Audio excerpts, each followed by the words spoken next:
ഇത്രയും ശ്രേഷ്ഠമായ മനുഷ്യജീവിതം കിട്ടിയിട്ടും യഥാസമയം ഗംഗാതീരത്ത് വ്രതജപങ്ങളോടുകൂടി തപസ് ചെയ്തില്ലല്ലോ.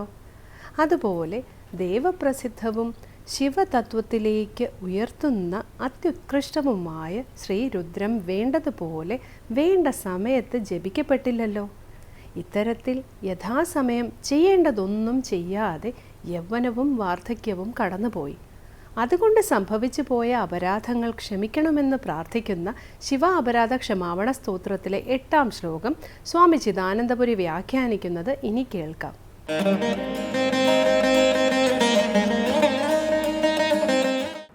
ശങ്കര കൃതികളിൽ സ്തോത്രങ്ങളിൽ ശിവാപരാധ ക്ഷമാപണ സ്തോത്രമാണ് നമ്മൾ ശ്രദ്ധിച്ചുകൊണ്ടിരിക്കുന്നത്. തൻ്റെ ജീവിതത്തിൻ്റെ ഓരോ ഘട്ടത്തിലും, ശൈശവത്തിലും ബാല്യത്തിലും കൗമാരത്തിലും യൗവനത്തിലും യഥാസമയം ചെയ്യേണ്ടത് ചെയ്തില്ലല്ലോ എന്നോർത്ത് ആ അപരാധങ്ങൾക്ക് മുഴുവൻ എണ്ണി മാപ്പ് അപേക്ഷിക്കുന്ന, ക്ഷമായാചന ചെയ്യുന്ന കൃതിയാണിത്. അതിൽ ശിവതത്വത്തെ മനസ്സിൽ ധ്യാനിച്ച് വിദ്വാൻമാർക്കായിക്കൊണ്ട് ഞാൻ വേണ്ടതുപോലെ ദാനം ചെയ്തില്ലല്ലോ, അതുപോലെ ബീജമന്ത്രങ്ങളോടുകൂടി വേണ്ടതുപോലെ ഹവ്യത്തെ അഗ്നിയിൽ ലക്ഷക്കണക്കായി ഹോമിച്ചില്ലല്ലോ എന്നിങ്ങനെ പറഞ്ഞ് ആ വന്നുപോയ അപരാധങ്ങൾക്ക് ക്ഷമായാചന ചെയ്യുകയാണ്. തുടർന്ന് ധ്യാത്വാ ചിത്തേ ശിവാഖ്യം പ്രചുരതരധനം നൈവ ദത്തം ദ്വിജേഭ്യഃ ഹവ്യം തേ ലക്ഷസംഖ്യൈഃ ഹുതവഹവഹനേനാർപ്പിതം ബീജമന്ത്രൈഃ. തുടർച്ചയായിട്ട് പറയുകയാണ്. നോ തപ്തം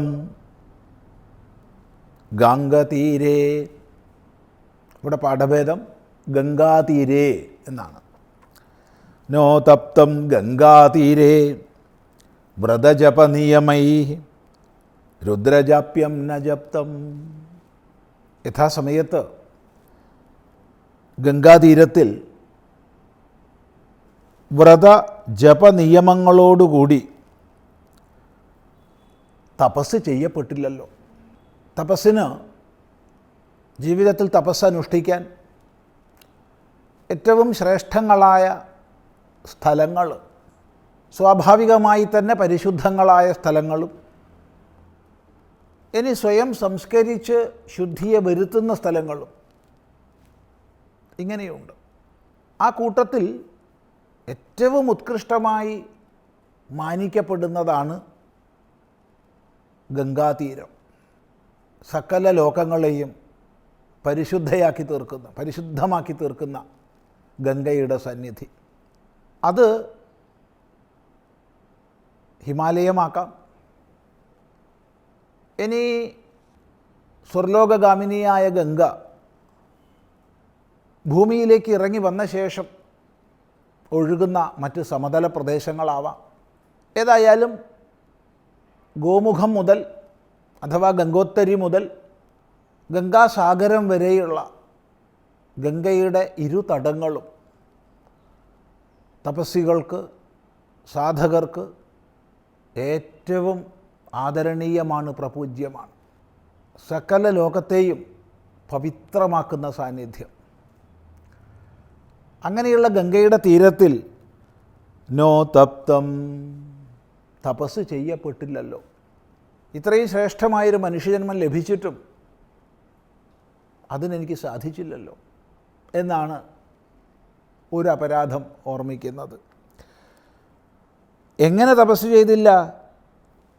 വ്രതജപനിയമൈഹി, വ്രതനിയമങ്ങളോടുകൂടെ, ജപനിയമങ്ങളോടുകൂടെ. താത്പര്യം നിയമങ്ങളെ പാലിച്ച് വ്രതം ദീക്ഷിച്ച് വിശിഷ്ടങ്ങളായ ജപങ്ങളെ ചെയ്തുകൊണ്ട് ഞാൻ ഗംഗാതീരത്ത് തപസ് ചെയ്തില്ലല്ലോ. അതുപോലെ രുദ്രജാപ്യം ന ജപ്തം. ജാപ്യം എന്ന് പറഞ്ഞാൽ ജപനീയം, ജപിക്കപ്പെടേണ്ടത്. വേദത്തിൽ മന്ത്രങ്ങൾ പ്രധാനമായി 3 പ്രകാരത്തിലുണ്ട്. അവ ദേവമഹിമയെ, ഈശ്വരമഹിമയെ, പരമാത്മമഹിമയെ അഥവാ അവയെ ലക്ഷീകരിച്ചുകൊണ്ട് അനേക ദേവതാ മഹിമകളെ സ്തോത്രം ചെയ്യുന്നവ, ഗുണകീർത്തനങ്ങൾ. അത് വാസ്തവത്തിൽ കീർത്തനമാണ്, ജപാർത്ഥമാണ്. ഇനി ഹോമാർത്ഥമുള്ളവ, അഗ്നിഹോത്രത്തിൽ ഘടിപ്പിക്കപ്പെടേണ്ടുന്ന ഹോമാർത്ഥമുള്ള മന്ത്രങ്ങൾ. മറ്റൊരു വിഭാഗം വിചാരാർത്ഥമുള്ള മന്ത്രങ്ങളാണ്, വിചാരത്തിനായിക്കൊണ്ടുള്ള മന്ത്രങ്ങൾ. ഇതിൽ നിത്യപാരായണത്തിന് വരെ വിഹിതമായ ഒരു ഉത്കൃഷ്ട ഭാഗമാണ് വേദപ്രസിദ്ധമായ, വിശേഷിച്ച് യജുർവേദ പ്രസിദ്ധമായ ശ്രീരുദ്രം എന്നത്. അത്യുത്കൃഷ്ടമായ ശിവമഹിമയെ കീർത്തിക്കുന്ന, ശിവതത്വത്തിലേക്ക് നമ്മെ ഉയർത്തുന്ന അത്യുത്കൃഷ്ടമായ കൃതിയാണ്, ഭാഗമാണ്, വേദഭാഗമാണ് ശ്രീരുദ്രം. ഈ രുദ്രത്തെ ജപിക്കാൻ യോഗ്യമായ ശ്രീരുദ്രത്തെയാണ് രുദ്രജാപ്യം എന്ന് പറഞ്ഞത്. അത് ന ജപ്തം, വേണ്ടതുപോലെ ജപിക്കപ്പെട്ടില്ലല്ലോ യഥാസമയത്ത്. ഇപ്പോൾ ഗംഗാതീരത്ത് തപിച്ചില്ല, ശ്രീരുദ്രത്തെ ജപിച്ചില്ല. ഇങ്ങനെ ചെയ്യേണ്ടതൊന്നും ചെയ്യാതെ എൻ്റെ യൗവനവും വാർദ്ധക്യവും ഒക്കെ കടന്നുപോയി. അതുകൊണ്ട് ക്ഷന്തവ്യോ മേ പരാധ, എൻ്റെ അപരാധം ക്ഷമിക്കപ്പെടേണ്ടതാണ്.